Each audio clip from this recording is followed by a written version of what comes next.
Hey guys, so welcome back to the channel, and today we're gonna talk about payments in Medusa JS store. In this video I will take existing setup of Medusa store, the one I showed in my previous video, and wire in Stripe end to end. We will register Stripe provider in Medusa store, pass proper environment variables, and run test payment. This will be a quick tutorial that will supercharge your Medusa store. Let's dive into implementation. First, let's have quick recap of the existing setup. We had these two folders, demo closing store and demo closing store storefront. We didn't update any business logic there, so it's initial Medusa JS store. Only we slightly updated hero component in the storefront. And the main magic we did, it was in demo closing store, we updated Medusa config file, and here we provided all required settings. And the most important were that modules, where we provide modules for Redis. And for the Redis setup, we used Upstash, Railway for deployment of backend, and Vercel for deployment of storefront. And here is the storefront running on demo store storefront Vercel app domain. If you want more details about the project and deployment, I will recommend you to check my previous videos related to Medusa JS. And now let's integrate Stripe to existing Medusa store. And we're going back to Medusa config file, and here we need to add Stripe provider. So right after workflow engine Redis, we can add this provider. So here we need to specify in resolve Medusa JS Medusa payment, and then in options we need to provide providers, and here we need to provide in resolve a payment Stripe and ID supposed to be Stripe. And here are our environment variables. So the main one is API key, and also we will need that webhook secret to enable webhook. And as a next step, let's create Stripe account. For this video, I'm gonna use Stripe sandbox. In that sandbox dashboard, we will need to get API key, and here is it, that secret key. We need to copy this and provide it in our environment variables. For that, we go into Railway and our backend deployment, and here we need to add new environment variable. The name of it is Stripe API key, and here we need to pass that value what we got from sandbox dashboard. That's saved, but we are not ready to deploy it because we need to push our Medusa config to Git. That's done. Let's get back to Railway, and now let's press deploy, but we are not yet done. In that Stripe dashboard, we need to go to that section developers, and here we need to select webhooks. Then we need to press that button add destination. Here we can keep default selection, and we can use the latest API version. And here in that part, in all events, we need to search for this three. First, we need to add that payment intent succeeded, then payment failed, and finally amount capturable updated. This is our three selected events. That's gonna be enough for now. So now let's press continue. And here we need to select that webhook endpoint. In that destination name, we can type demo store. And here we need to provide URL to our backend, which is hosted in Railway. And after that, we need to specify hooks, payment, and here Stripe, and actually it refers to ID we mentioned in our configuration for the provider. I'm talking about this one. And finally, let's press create destination. Then we need to copy that sign-in secret, and in Railway we need to create another environment variable and call it Stripe webhook secret. And here we need to provide the value, we just copy it from Stripe. Then deploy. And after deployment is successful, we need to go to our admin dashboard. Here we need to press settings here. In settings, we need to go to regions, and here we need to make sure that we selected Stripe as our payment provider.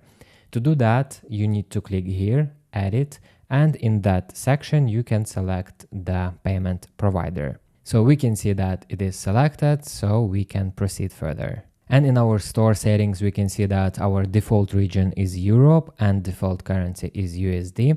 To be able to add more currencies, you can do it here. So here you need to press add, and then you can select the currency you want, but then you need to make sure that you go and add the currency prices to all your products. And that you can do in that section, price lists. Now we need to go to our Vercel storefront, and also there we need to update environment variables. In Vercel, we need to create another environment variable and name it next public Stripe key. And that key we can get from the Stripe dashboard again. Here is it, publishable key. We need to copy that and save it in Vercel. And after that, we need to redeploy our app. Once deployment is successfully finished, we can go back to Stripe and test whether webhook works. For that, we can open that webhook, and here in the shell, we can run this command to check if that event, which we actually specified in our webhook, triggered. Let's run it. I run it twice, so you can see 2 events here, and we have 0 failed. That means that our webhook works perfectly. Now let's go to the store and try to do a payment. In the store, let's try to buy t-shirt again. It's super expensive t-shirt, as you see. So here let's select medium, 345 euro. Let's add to cart. It's added. Let's go to cart. Proceed to checkout. I have already entered the demo user details, also selected delivery, and now in the payment section we can see that there is no more manual billing, and now we have credit card. And that changed once we provided Stripe as a payment provider. Let's try to do a payment with credit card. Once I entered the demo details of the credit card, we also see that this tag appears, so we can save these details with the link.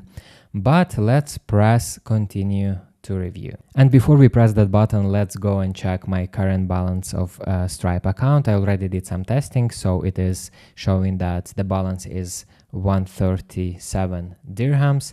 It shows in dirhams because I'm currently based in United Arab Emirates. That's why Stripe uses that local currency. So now let's press that continue to review. Then let's press place order, and it is shown that your order was placed successfully. And in the payment section, it is mentioned that we paid with a credit card.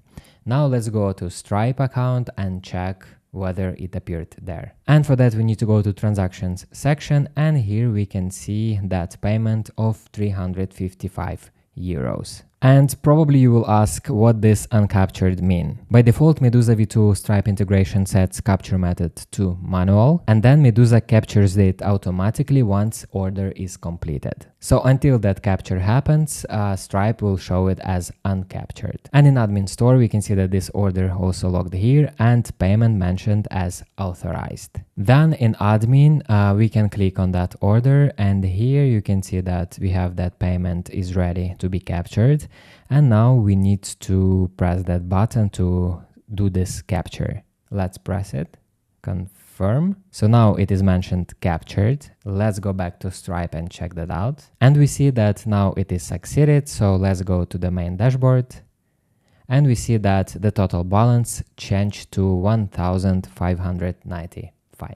That's it, so full integration perfectly works. As you see, Stripe integration workflow into Medusa store is not that complicated. Simple steps that supercharge your store. Let me know in the comments if it was easy to follow and you understood how it works. If this video was helpful to you, please hit that like button, subscribe to the channel to not miss next dev insights, and see you in the next one.